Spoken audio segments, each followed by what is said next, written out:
नमस्कार, आप देखना शुरू कर चुके हैं कैपिटल टीवी का खास कार्यक्रम दो टूक। तो आज दो टूक में खास है क्या? देखिए, आज बहुत खास है दो टूक में। हम ये बताने की कोशिश करेंगे कि राजनीतिक दल कुछ समझौते पर्दे के बाहर करते हैं तो कुछ समझौते पर्दे के पीछे भी किए जाते हैं। तो हुआ क्या है, आज चर्चा हम क्यों कर रहे हैं एक ऐसे रिश्ते की जो पर्दे के पीछे हुआ। तो दो टूक बात कहिए तो सीमांचल में एक समझौता हुआ है। वो समझौता हुआ है AIMIM और महागठबंधन और बेहतर कहिए तो RJD के बीच। तो वो समझौता हुआ क्या? एक घोषणा हुई है AIMIM के तरफ से। उस घोषणे का लब्बो-लुबाब यही है कि किशनगंज को छोड़कर बाकी जो तीनों सीटें हैं, जैसे कि पूर्णिया, अररिया और कटिहार, वहाँ पर ओवैसी साहब के किसी प्रत्याशी की एंट्री नहीं होगी, वहाँ से AIM कोई चुनाव नहीं लड़ेगा। तो इसका मतलब क्या हुआ? इसका मतलब बहुत साफ है कि वहाँ पर मुस्लिम वोटों की जो गोलबंदी है वो और पुख्ता हो गई, उसमें अब कोई बिखराव नहीं होगा।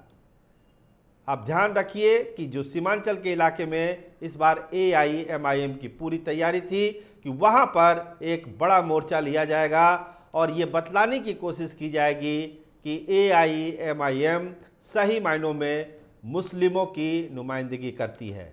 अभी जब ओवैसी साहब आए थे बिहार तो उन्होंने कहा था कि हमको 4 MP दीजिए, सीमांचल के इलाके से 4 MP दीजिए, हम बिहार की सूरत और सीमांचल की सूरत बदल देंगे। लेकिन अचानक ये क्या हो गया? अचानक एक घोषणा हो गई कि किशनगंज तो ठीक है, वहाँ पर अख्तरुल इमान साहब चुनाव लड़ेंगे, लेकिन उसके अलावा सीमांचल की किसी सीट पर पार्टी चुनाव नहीं लड़ेगी। तो गाहे बगाहे पर्दे के पीछे ये हुआ क्या, ये खेल क्या है? तो दो टूक बात यही है कि एक अघोषित समझौता हुआ है। उस समझौते का लब्बो-लुबाब यही है कि मुस्लिमों को ये समझना होगा कि बंटना नहीं है, एक मुश्त काम करना है। तो क्या इसका असर किशनगंज में भी पड़ेगा क्या? देखिए, कहानी बहुत साफ है। अगर 3 सीटें पर AIMIM अपना उम्मीदवार हटा रहा है या घोषणा नहीं कर रहा है, जिसका वो पहले ऐलान कर चुका था, तैयारी हो रही थी कि इन 3 सीटों पर चुनाव होगा और AIM मजबूती से लड़ेगा, उम्मीदवारों का चयन हो गया था। अचानक आनन फानन में घोषणा हो जाती है कि अब वहाँ से कोई प्रत्याशी नहीं होगा और आगे के चरण के लिए भी हम फैसला लेंगे कि वहाँ चुनाव लड़ना है या नहीं लड़ना है। तो किशनगंज से तो कांग्रेस के प्रत्याशी हैं, सीमांचल में जो सीटें हैं उसमें तो तरह तरह की चीज़ें हैं। समझने वाली बात है कि मुस्लिम वोट किधर जाएगा अब वहाँ पर। तो यही कहा जा रहा है कि एक टैक्टिकल अलायंस हुआ है AIMIM की तरफ से कि आप ज़्यादा इधर उधर मत करिए, वहाँ पर सहयोग करिए। किशनगंज में आपका प्रत्याशी है, ठीक है, उनको लड़ने दीजिए, लेकिन पूर्णिया, कटिहार और अररिया में आपके प्रत्याशी ना हो तो महागठबंधन के लिए वो बढ़िया रहेगा। तो वही कहानी हुई है। आज इसका एक आधिकारिक ऐलान हो गया है कि वहाँ उन 3 सीटों से कोई प्रत्याशी ओवैसी की पार्टी का नहीं होगा। तो एक अच्छा दाव माना जा सकता है महागठबंधन की तरफ से, और जो एक खतरा था मुस्लिम वोटों के बंटवारे का, वो खतरा खत्म हो गया। तो एक बड़ी चुनौती NDA के सामने सीमांचल के इलाके में आ गई। अब मुकाबला जो है सीधा सीधा है, अब इसमें कहीं मुस्लिम वोटों का कोई बिखराव नहीं है। तो एक अच्छा मूव है, एक अच्छी रणनीति है, और ये कितना ज़मीन पर प्रभावी होगा इसका अनुमान कोई भी, आप हम कोई भी लगा सकते हैं कि अगर AIMIM का प्रत्याशी नहीं है तो मुस्लिम वोटों के बिखरने का कोई खतरा महागठबंधन के लिए नहीं है। अब सीधी लड़ाई है NDA के साथ। आइए अब चलते हैं थोड़ा सा सीवान और थोड़ा सा पूर्णिया। क्या हुआ वहाँ पे? तो एक अलायंस वहाँ भी हुआ है। पप्पू यादव जा रहे हैं सीवान और वहाँ पर वो हिना साहब का समर्थन करेंगे और अपने समर्थकों से कहेंगे कि हिना साहब की जीत तय करिए। तो देखिए, एक इस तरह का भी अलायंस हो रहा है, जो निर्दलीय प्रत्याशी खड़े हो रहे हैं आपस में। भले ही तीसरा मोर्चा नहीं बना है, लेकिन एक तरह से जो बड़े उम्मीदवार निर्दलीय के तौर पर खड़े हो रहे हैं, चाहे वो हिना साहब हो, पप्पू यादव हो या और जो खड़े अभी होने वाले हैं, खगड़िया से कृष्णा यादव की चर्चा है, तो ये सारे लोग एक दूसरे को मदद करेंगे।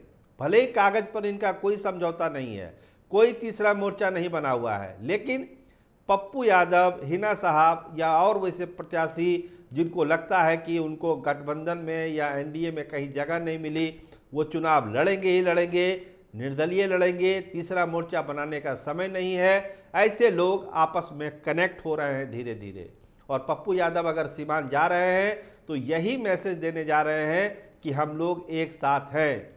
भले ही कागज़ पर कोई समझौता नहीं हुआ है, कोई तीसरा मोर्चा नहीं बना हुआ है, लेकिन हम लोग साथ हैं।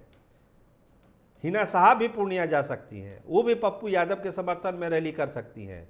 तो आपस में एक म्यूचुअल अंडरस्टैंडिंग हुई है। अगर एआईएम कोई समझौता कर रहा है आरजेडी के साथ अघोषित तौर पर, तो इधर भी तैयारी है, इधर भी एक गोलबंदी हो रही है। तो दिलचस्प तो मुकाबला है ही।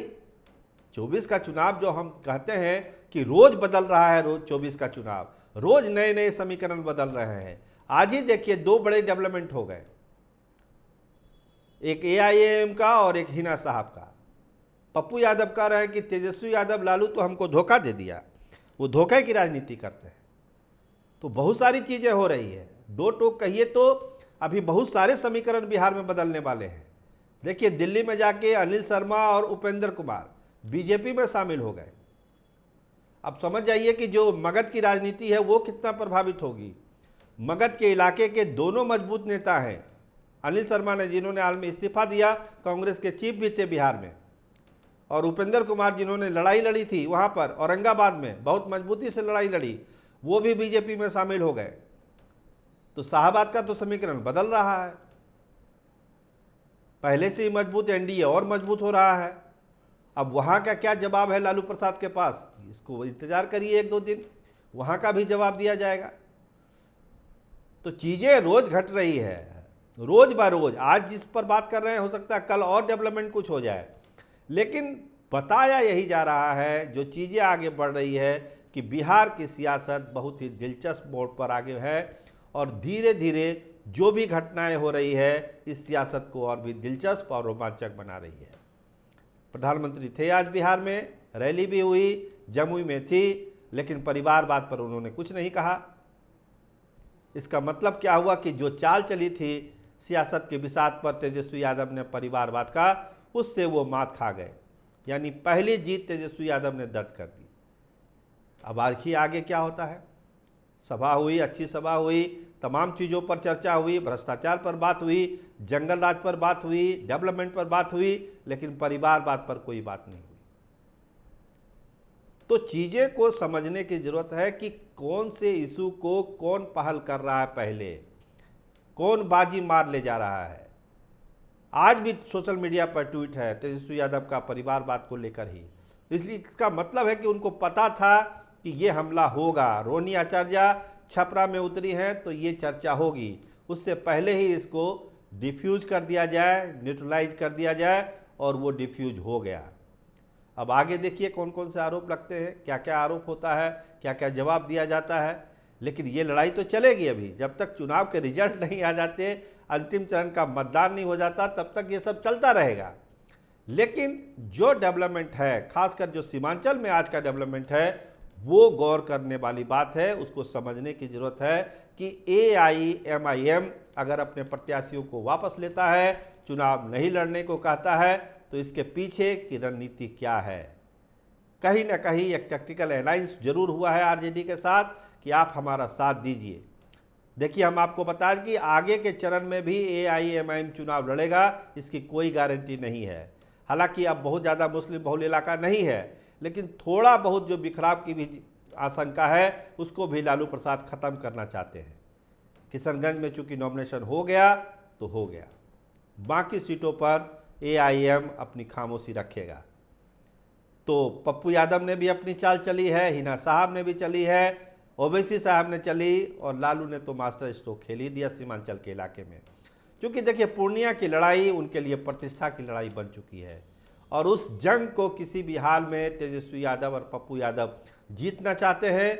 और इसके लिए वो जितनी चालें चल सकते हैं बिसात पर उसको चलेंगे और कोशिश करेंगे कि वो जंग वो जीत जाएं। तो दो टूक में आज के लिए बस इतना ही। देखते रहिए कैपिटल टीवी बिहार। आपका बहुत धन्यवाद, आपका बहुत शुक्रिया।